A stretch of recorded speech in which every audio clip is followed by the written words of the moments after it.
dad's favorites was the Cremation of Sam McGee by Robert Service. Okay? You guys know what cremation means? That's what you do to your marshmallow in the fire. No, it's gone. Okay? There are strange things done in the midnight sun by the men who mold for gold. The Arctic trails have their secret tales. Excuse me. That would make your blood run cold. The northern lights have seen queer sights, but the queerest they ever did see was the night on the marge of Lake LaBarge. I cremated Sam McGee. Now Sam McGee's from Tennessee, where the cotton blooms and blows. Why he left his home in the south to roam around the poles, God only knows. He was always cold, but the land of gold seemed to hold him like a spell.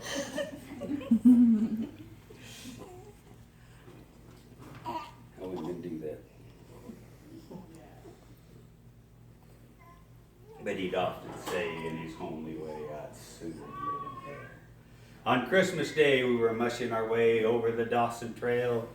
Talk of your cold to the parka's fold, it stabbed like a driven nail. If our eyes we closed, then the lashes froze, till sometimes we couldn't see that the only one that whimpered was Sam McGee. And that very night, as we lay packed tight in our rows beneath the snow, the dogs were fed and the stars overhead were dancing heel and toe. He turns to me and Cap says he, I'll cash in this trip, I guess. And if I do, I'm asking that you don't refuse my last request. Well, he seemed so low, I couldn't say no, and he says with a sort of a moan, 'Tis the cursed cold, it's got right hold, till it's chilled me clean through to the bone. Yet 'tain't being dead, my awful dread is an icy grave that pains. So I want you to swear that foul or fair, you'll cremate my last remains. Well, the pal's last need is a thing to heed, so I swore we wouldn't fail. We started on at the streak of dawn, but God, he looked ghastly pale. He crouched on the sleigh and he raved all day of his home in Tennessee. And before nightfall, a corpse was all that remained of Sam McGee. There wasn't a breath in that line to death. I hurried, horror-driven. With the corpse half hid, I couldn't get rid because of a promise given. It was lashed to the sleigh and seemed to say, you may tax your bonds in your brain, but you promised true. Now it's up to you to cremate those last remains. Now, a promise made is a debt unpaid, and the trail has its own stern tone. In the long, long night, while the huskies around in a ring howled out their woes to the homeless snows, oh God, how I loathe that thing. And every day that quiet clay seemed heavier and heavier grow. On I went, though the dogs were young and the grub was getting low. Now you got me nervous and I'm forgetting. You're doing great, Dad. The trail was bad, I felt half mad, I swore I wouldn't give in, and I'd often sing to that hateful thing, and it hearkened with a grin. Until on the marge of Lake LaBarge, a derelict there lie. It was jammed in the ice, and I seen on the thrice, it was called the Alice May. I looked at it, I thought a bit, and I looked at my frozen chum. Then here, said I, with a sudden cry, is my crematorium. Some planks I tore from the cabin floor, and I lit the boiler fire. Some coal I found laying around, and I heaped the fuel higher. The flames just soared, the furnace roared, such a blaze you seldom see.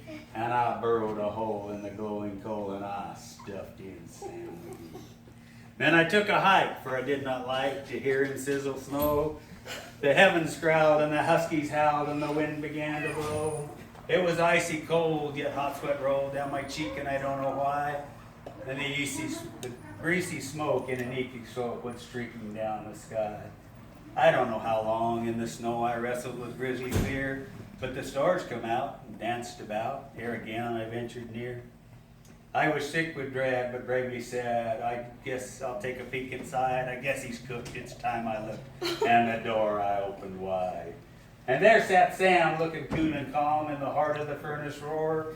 He wore a smile, you could see a mile, and he said, please close that door. It's fine in here, but I greatly fear you'll let in the cold and the storm.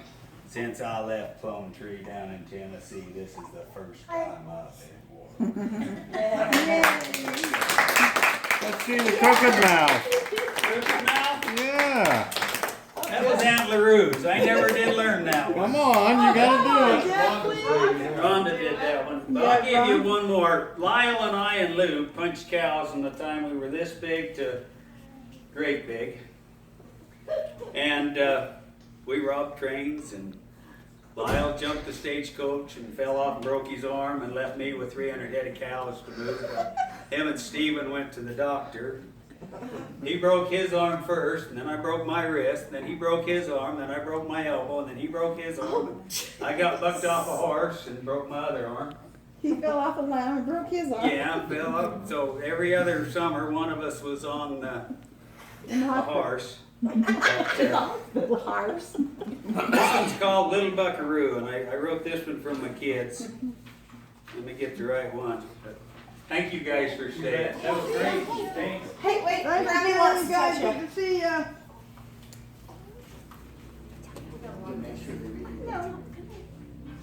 She wants to earn some money and buy a slip and slide.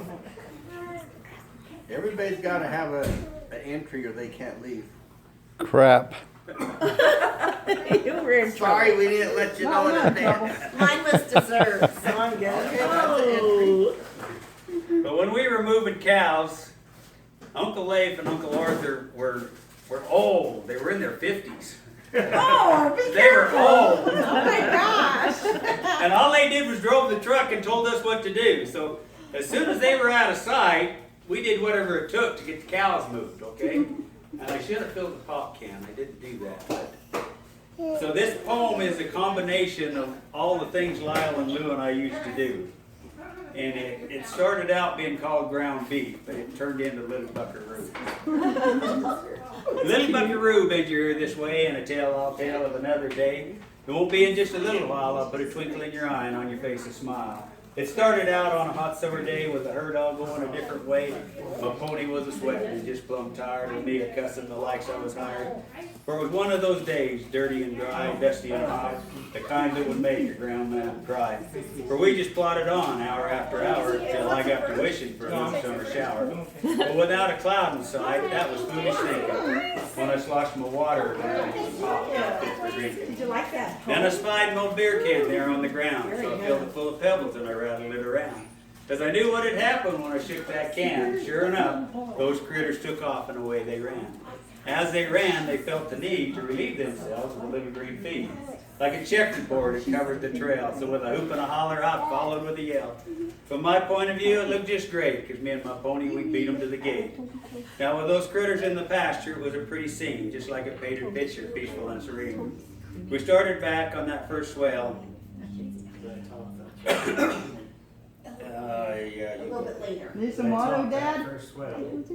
That can't be cattle, I hope. Trust coming my way in a cloud of dust. But I saw in a bit of just in the box, so I waited right there, me and my hoss.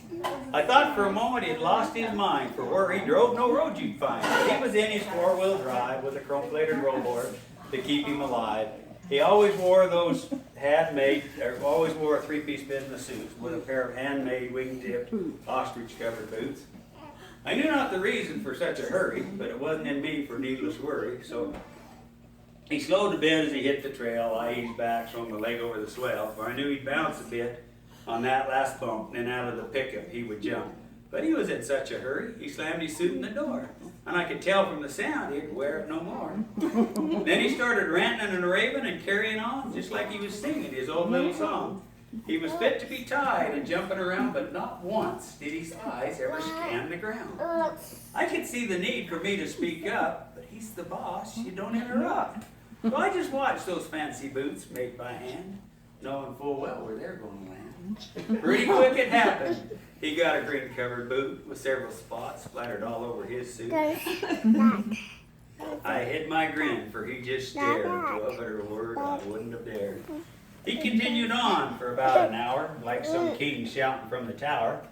I rode away when the sun sank from sight, and when I looked back in the fading light, he was still standing there just a-cussing and swearing and a-cussing. But Pord, to this day, I know not the reason for all of his fussing, because I never ran no beef in the ground, because I looked, and those little green piles were all I ever found. That's awesome. So That You gave me a was copy of it. Steven in four-wheel Funny drive. little He just story gave it. that you wrote. So it's a little bit of liberty of a poetry's perspective, but It was like it happens similar to that account. a cute little story. I don't remember. I don't know how many times we got chewed out for running cows. What a great way to honor your grandpa. Yeah, we remember old Sam McGee. Close the door, I tell you. Yeah. Come here. I haven't Sit heard down it right all here. in 50 50 years. And how in the world you memorize? I can't memorize anything. We shared a horrible story the other day about Uncle Jimmy's Europe slides. I'm not so There we go. We were talking about your projector. This is probably before Kathleen and I were married, after it would turn on. So we took it apart, took the switch out, bypassed it, just wired the wires together. Put it back together and had a handful of springs and stuff. left over, But it still worked. It worked just fine. That's what you do when you take this apart. If you don't know, And we still got apparently 6 or Jim 4 went to hours Europe of slides. 1 year. And apparently we went to Europe with him every summer. Oh boy. I think. Look at her. Let's tell the real story. The one memory we have when Kathleen and Chris were smooching, dating, Kay's sister came to our house as we had a little 13-inch TV, I think. And they wanted to come and watch Sound of Music. And so we invited the whole family, and Kathleen and Chris and whoever else was we were there. there. Tammy and Jean both. They just kept talking away, and Kathleen was trying to watch Sound No, of it Music. was Mary Ann, who did I say? Kathleen? Yeah, Mary Ann and Bob wanted to watch Sound of Music, and they wouldn't stop talking. So it was kind of like this with a TV on. Oh, we got in trouble The big only time time. they would stop was during the commercial. I was telling Katie back. Telling who? Katie back, Dr. Mike's daughter, Katie, that married Matt. I was telling her about that just the other day. Because I knew Mary Ann. It was hilarious. They're doing well. Really well. Very well. I thought you was gonna say you came home and caught her smooching on the couch. We did that a few times too. I don't know why. Did you babysit our kids? I'm sure we didn't pay you.